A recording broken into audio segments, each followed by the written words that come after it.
જોઈએ એટલે સમાજની એકતા કાયમ માટે જળવાય અને દરેક સમાજમાં એવું ચાલ્યા કરે છે. અંદર મિની પાકિસ્તાન જેવું ચાલે છે.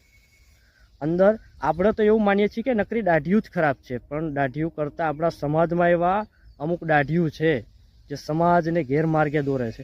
અમુક એવા માણસો હોય છે જે સમાજની વિરુદ્ધ કરાવે છે. અત્યારે આપણા હિન્દુના રાષ્ટ્રમાં એ ચાલી રહ્યું છે.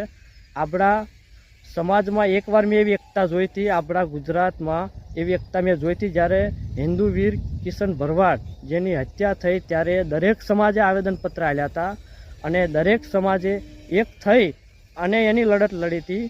એટલે એવા હિન્દુ વીર કિશન ભરવાડને એની જનતાને ધન્યવાદ છે કે જે મળતાંય બધા સમાજને એક કરીને ગયા. પણ આજે એવી એકતા નથી. આજે સમાજમાં એકતા નથી એનું કારણ કે અમુક લોકો એવા છે સમાજમાં કે જે બીજા સમાજને નીચો દેખાડે છે, બીજા સમાજને ફલાણો ઢીકડો અને પૂંછડો આવા બધા ટીપા ટિપ્પણી કરે છે. પણ દાઢીયું કરતાં આજે ઘણા એવા સમાજમાં લોકો છે. સમાજમાં રહેવું હોય તો સમાજને સ્વીકારવો પડે. સમાજ સારો જ હોય, આપણે સારા હોય તો સમાજ સારો હોય, અને સમાજમાં રહેવું હોય તો આપણે સારું બનવું પડે. પણ એક વાત છે કે સમાજ સારો હોય તો વ્યક્તિ આપણે ના સારા હોય, ને આપણે સારા હોય તો સમાજ ના સારો હોય. પણ એ પછી થોડું સ્વીકારવું પડે અને એક થવાનો સમય આવ્યો છે, એક થવું પડે.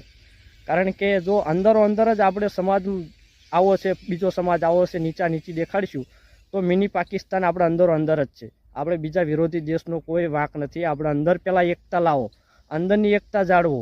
આપણે એક હશું, એક હશો, અનેક બનો. એમ નથી કહેવત કે એક અનેક બનો.